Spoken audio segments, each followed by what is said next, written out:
परमेश्वर ने अपनी इच्छा को इज़राइलियों पर प्रकट किया।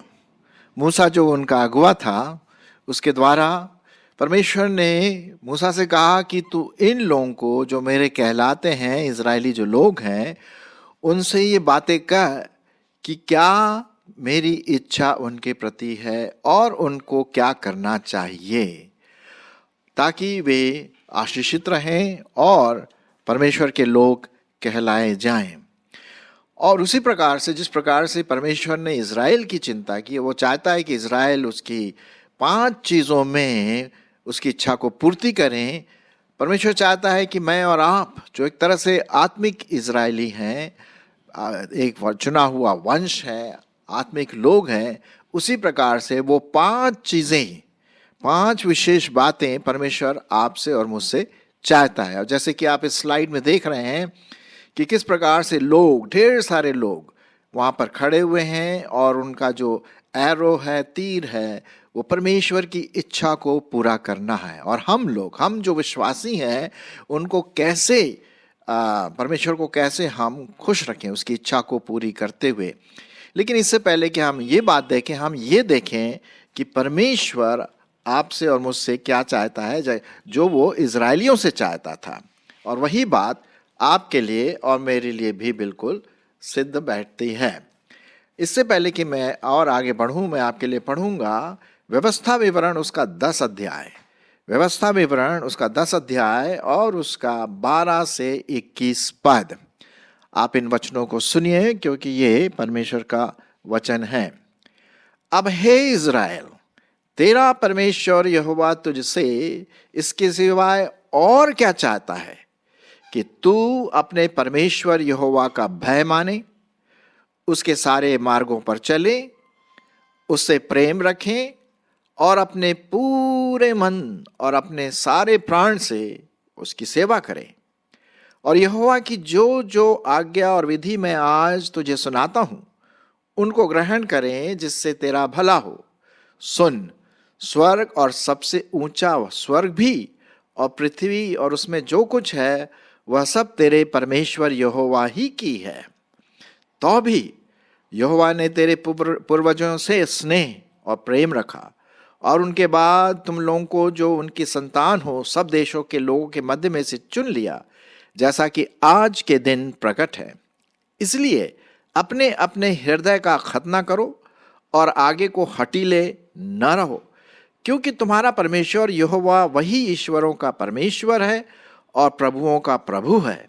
वह महान, पराक्रमी और भय योग्य ईश्वर है, जो किसी का पक्ष नहीं करता और न घूस लेता है। वह अनाथों और विधवाओं का न्याय चुकाता और परदेशियों से ऐसा प्रेम रखता है कि उन्हें भोजन और वस्त्र देता है। इसलिए तुम भी परदेशियों से प्रेम भाव रखना, क्योंकि तुम भी मिस्र देश में परदेशी थे। अपने परमेश्वर यहोवा का भय मानना, उसी की सेवा करना और उसी से लिपटे रहना और उसी के नाम की शपथ खाना, वही तुम्हारे स्तुति के योग्य है और वही तेरा परमेश्वर है, जिसने तेरे साथ बड़े बड़े महत्व के और भयानक काम किए, जिन्हें तूने अपनी आंखों से देखा है। यहां तक मैं आपके लिए पढ़ूंगा 12 से 21 पद तक। अब हालांकि यहाँ पर कई बातें प्रभु परमेश्वर ने मूसा को कहा कि तू इज़राइलियों को ये बातें कह, लेकिन 5 विशेष बातें, जो उनमें से 5 विशेष बातें मैं आपके सामने रखना मांगता हूं, जो इज़राइलियों को परमेश्वर ने कहा, और परमेश्वर ही वही बात आपसे और मुझसे भी कहता है। हम लोग जो विश्वासी हैं, जो प्रभु के चुने हुए लोग हैं, जो प्रभु को प्यार करते हैं, जिनका उद्धार हुआ है, परमेश्वर की इच्छा ये है कि हम इन 5 बातों को अपने जीवन में अनुसरण करें। तो आइए पहले हम देखते हैं, मैं 12वां पद आपके लिए पढ़ूंगा। अब हे इज़राइल, तेरा परमेश्वर यहोवा तुझसे इसके सिवाय और क्या चाहता है, और क्या चाहता है कि तू अपने परमेश्वर यहोवा का भय माने। पहली बात क्या है? अपने परमेश्वर यहोवा का भय माने। भय मानने का मतलब डरना से नहीं है। भय का मतलब है एक आदर वाला भय, एक महामहिम परमेश्वर के सामने हम अपने आप को, पूरे व्यक्तित्व को झुका देते हैं, अपने आप को शून्य करते हैं।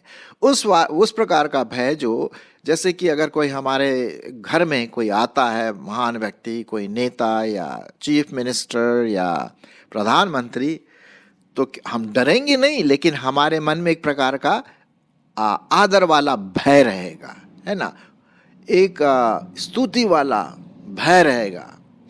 उसी प्रकार से परमेश्वर के सामने आपको और मुझको भय मानना है। The fear of the Lord is the beginning of wisdom. नीति वचन क्या कहता है?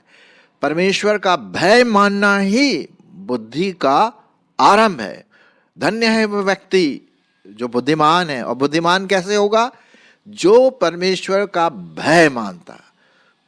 ये बहुत इंपॉर्टेंट है, बहुत महत्वपूर्ण है। पहली बात, परमेश्वर आपसे मुझसे चाहता है, जो उसने इस्राएलियों से भी कहा, कि तू अपने परमेश्वर यहोवा का भय माने।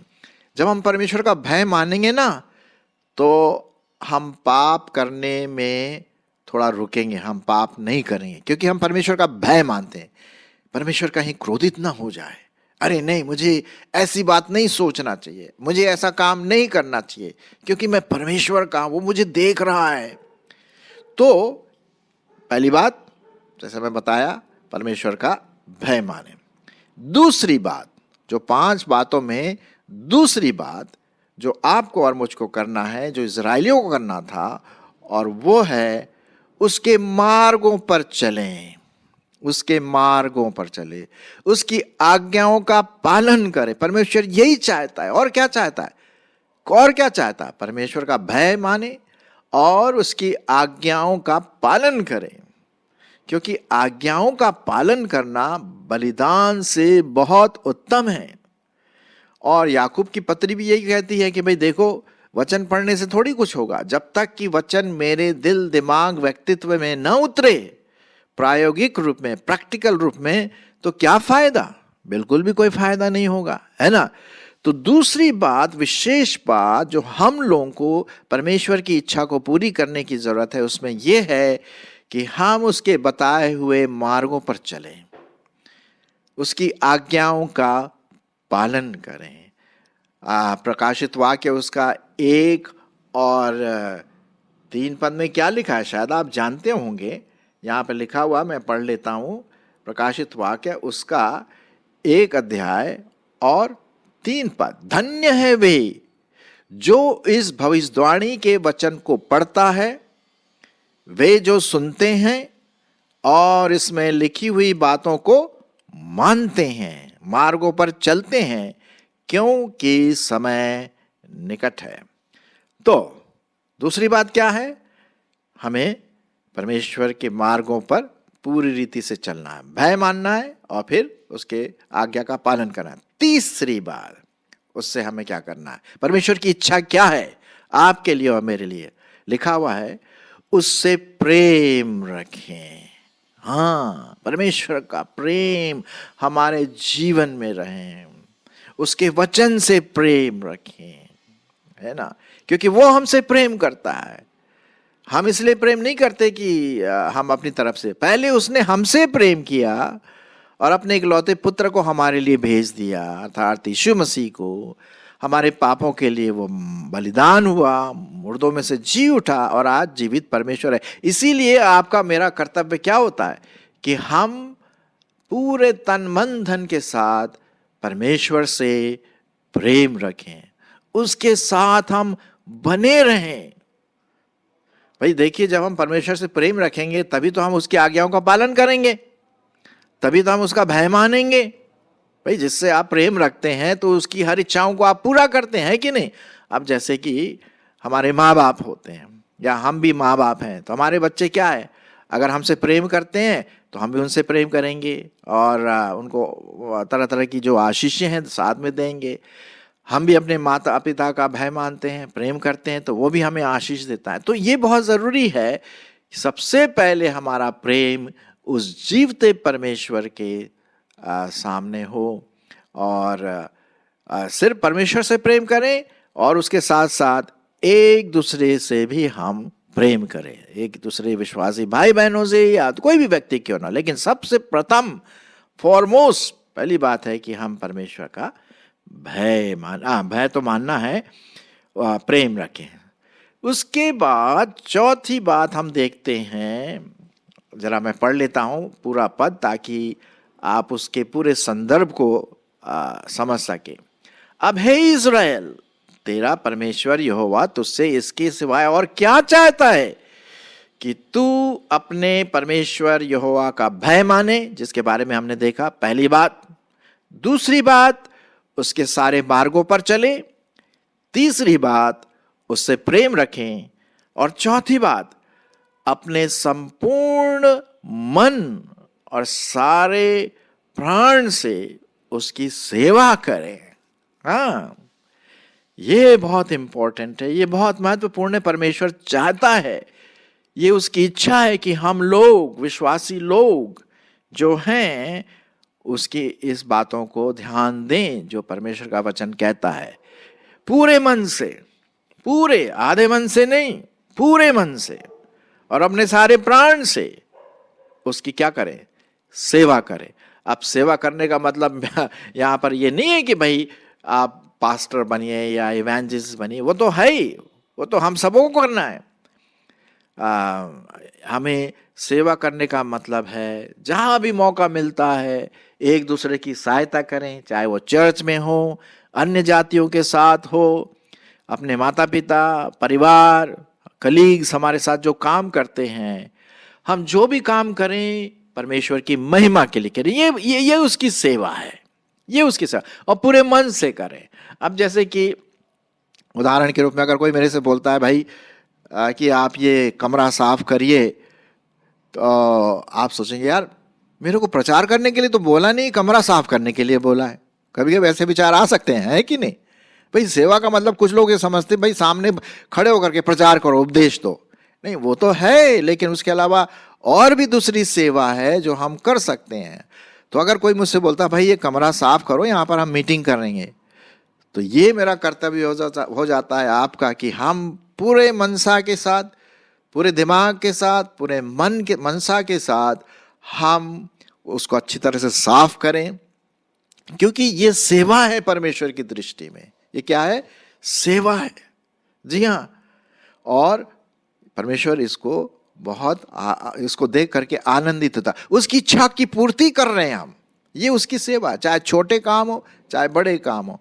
सबोपदेशक उसके 9 अध्याय और 10 पद में क्या लिखा हुआ है? 10वां पद में लिखा है, जो भी काम तुझे मिलता है, चाहे छोटा हो बड़ा हो, किसी को साथ ले जाना हो, अस्पताल में जाना हो, विजिटेशन हो, कोई भी काम जो परमेश्वर आपको देता है, पूरे तन मन धन के साथ आप करें, कुड़कुड़ाते हुए नहीं, लेकिन बड़े खुशी के साथ, क्योंकि जो भी काम हमें करना है ये प्रभु के लिए हम कर रहे हैं।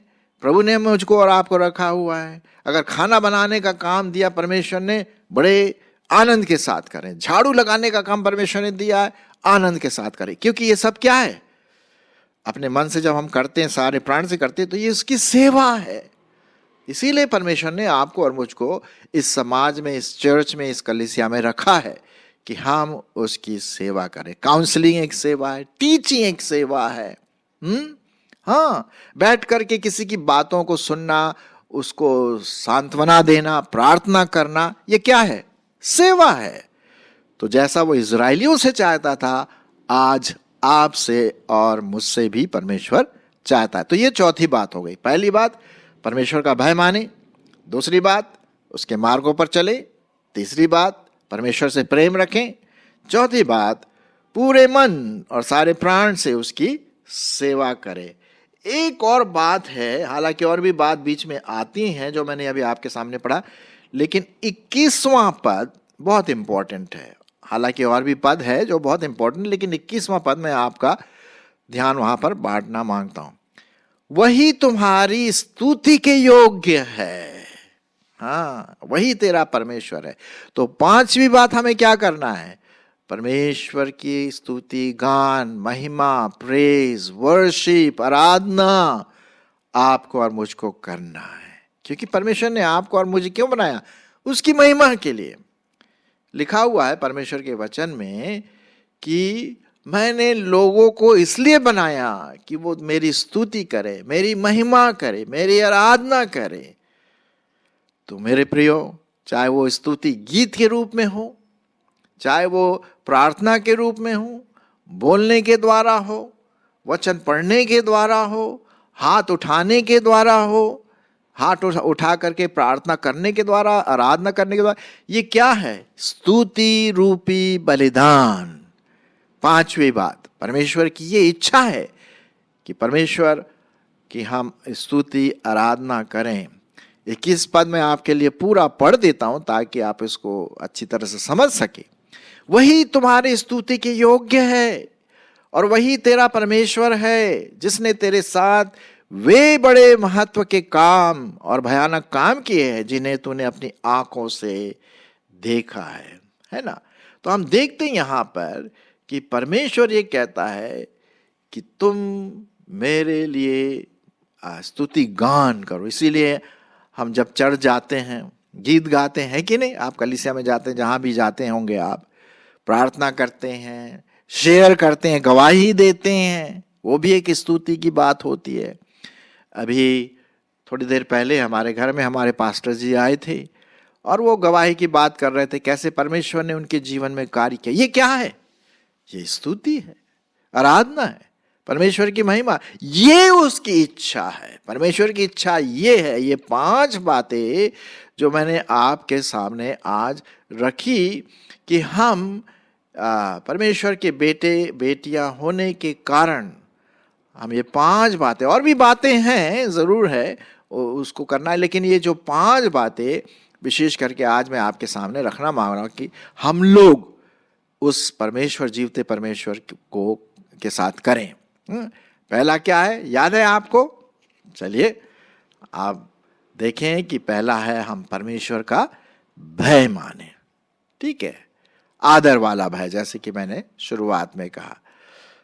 फिर दूसरी बात, हम उसके मार्गों पर चले, जो आज्ञा उसने हमें दिया है उसको हम पूरा करें। हो सकता है कभी कभी हम स्लिप हो जाते हैं, भाई मैं तो कभी कभी स्लिप हो जाता हूँ, गिर जाता हूँ, कुछ उसकी आज्ञाओं को पूरी नहीं कर पाता हूँ। बाद में मुझे पता पड़ता है यार ये तो गलत हुआ, और पवित्र आत्मा फिर हमारी इसमें अगुवाई करता है। तो हमें उसके मार्गों पर चलना है। तीसरी बात क्या है? उसके प्रेम में लिपटे रहना है। एक जगह पे यहाँ पे लिखा हुआ है, जो मैं आपके लिए पढ़ देता हूँ, वहां पर बड़ा अच्छा लिखा हुआ है कि हम परमेश्वर के प्रेम में क्या रहें? लिपटे रहें। लिपटे रहे का मतलब लिखा हुआ है कि जैसे हम जब किसी से मिलते हैं तो हम लिपट जाते हैं उसे, है ना, एक से हो जाते हैं। उसी प्रकार से हम भी परमेश्वर के भय में हम लिपटे रहें, क्योंकि वो महान परमेश्वर, ईश्वरों का ईश्वर है, प्रभुओं का प्रभु है। इसीलिए हमें उसके साथ लिपटे रहना बहुत ज़रूरी है। फिर उसके बाद हम देखते हैं, मैंने तीसरा हो गया। चौथा बात क्या है कि चौथी बात यहाँ पर जरा देर नोट कर लेते हैं। हाँ, सेवा करते रहें, परमेश्वर की सेवा करें पूरे तन मन धन के साथ। ये 20वें पद में यहाँ पर लिखा, अपने परमेश्वर यहोवा का भय मानना, उसी की सेवा करना और उसी से लिपटे रहना, ये और उसी के नाम की शपथ खाना, लिपटे रहना, एक होना परमेश्वर के साथ। ठीक है। और उसके बाद फाइनली 5वां जो बातें हमने 5 बातें जो देखी, 5वीं वाली, परमेश्वर की स्तुति, महिमा और गीत गाना, गवाही देना, ताकि मेरे बोलने के द्वारा, मेरे गीतों के द्वारा, मेरे गवाही के द्वारा, मेरे प्रचार करने के द्वारा, मेरे उपदेश देने के द्वारा किसी और की महिमा ना हो, मेरी महिमा ना हो, सिर्फ और सिर्फ प्रभु परमेश्वर, प्रभु यीशु मसीह, पवित्र आत्मा की महिमा हो। क्योंकि इसीलिए परमेश्वर ने आपको और मुझको बनाया है कि हम उसमें बने रहें। सो मेरे प्रियो, परमेश्वर की इच्छा क्या है आपके लिए और मेरे लिए? ये 5 बातें जो मैंने आपके सामने रखा है, उस पर हम ध्यान दें और परमेश्वर करे कि उसकी इच्छा को हम लोग पूरे तन मन धन के साथ पूरा करें, जिससे कि उसकी कलीसिया बढ़ती चली जाए और हम एक दूसरे को उभारते रहें, प्रोत्साहित करते रहें, निराशा ना करें, एक दूसरे को निराश ना करें, लेकिन आशा के वचनों के साथ हम एक दूसरे को बढ़ाते रहें। धन्यवाद।